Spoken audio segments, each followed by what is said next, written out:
Di sini saya akan sedikit menjelaskan tugas terkait metodologi penelitian program studi. Adapun judul yang akan saya bahas yaitu cara menghindari terjadinya plagiarisme. Plagiasi merupakan perbuatan dengan sengaja atau tidak sengaja dalam memperoleh nilai untuk suatu karya ilmiah dengan mengutip sebagian atau seluruh karya dan atau karya ilmiah pihak lain yang diakui sebagai karya ilmiah tanpa mengatakan sumber secara tepat dan memadai. Ada beberapa jenis plagiarisme yang harus diketahui terlebih dahulu. Yang pertama, plagiarisme secara langsung. Jenis ini sangat mungkin ditemukan apabila seorang hanya melakukan copy paste dari pekerjaan orang yang sudah tersedia sebelumnya tanpa mencantumkan sumber. Kedua, plagiarisme sebagian atau artian, yaitu meskipun sudah melakukan paraphrase namun masih terdapat beberapa kalimat yang identik dengan sumber aslinya dan tidak mencantumkan citasi. Yang ketiga, plagiarisme ringan karena paraphrase yang telah dilakukan belum mencantumkan sumber aslinya. Yang keempat, plagiarisme yang terdapat sebab sumber yang digunakan untuk mencukupi atau sangat minim. Berikut ini menghindari plagiarisme. Yang pertama, sertakan citasi.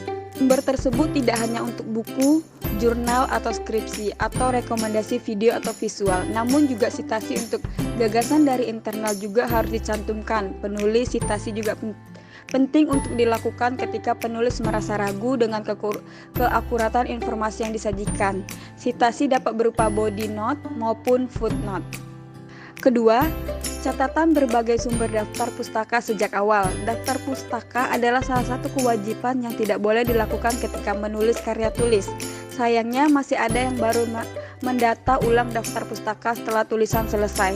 Hal seperti itu tidak salah, namun sangat dipotensi untuk melewati satu, dua, atau beberapa sumber sekaligus. Dalam artian, citasinya telah dicantumkan di body note atau footnote, namun luput dalam daftar pustaka.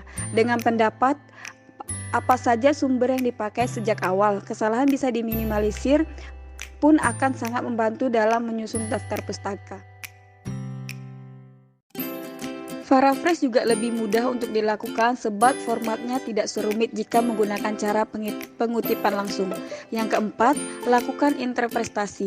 Untuk memperkuat gagasan yang disimpan, terkadang ada pendapat yang harus dijadikan bahan pembanding atau pinjam.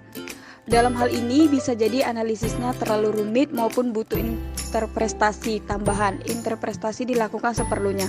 Yang kelima, gunakan aplikasi anti plagiarisme. Terakhir, apabila penulis masih merasa khawatir dengan hasil akhir karya tulisnya, aplikasi anti plagiarisme dapat dicoba, misalnya menggunakan aplikasi Thesis ID.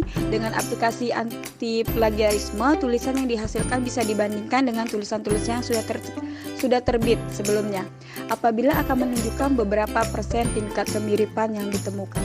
Selanjutnya, terdapat 6 ruang lingkup plagiarisme, yaitu yang pertama, dalam kata-kata, yaitu mengutip kata-kata atau kalimat orang lain tanpa menggunakan tanda kutip dan tidak menyebutkan identitas sumbernya.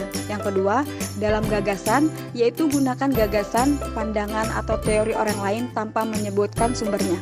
Yang ketiga, dalam fakta, melalui penggunaan fakta atau data informasi, milih orang lain tanpa menyebutkan identitas sumbernya.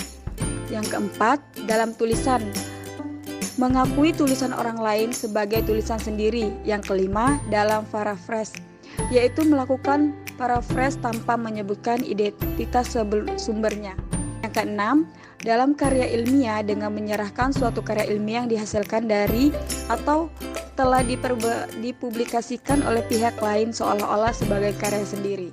Dasar hukum plagiarisme diantaranya terdapat Undang-Undang Nomor 28 Tahun 2014 tentang Hak Cipta, Undang-Undang Nomor 20 Tahun 2003 tentang Sistem Pendidikan Nasional, dan Permendiknas Nomor 17 Tahun 2010 tentang Pencegahan dan Penanggulangan Plagiat di Perguruan Tinggi.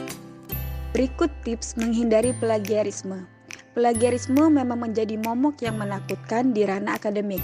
Cara terbaik untuk terhindar adalah dengan tetap berhati-hati dalam mengolah informasi. Sekian video dari saya, kurang dan lebihnya mohon dimaafkan.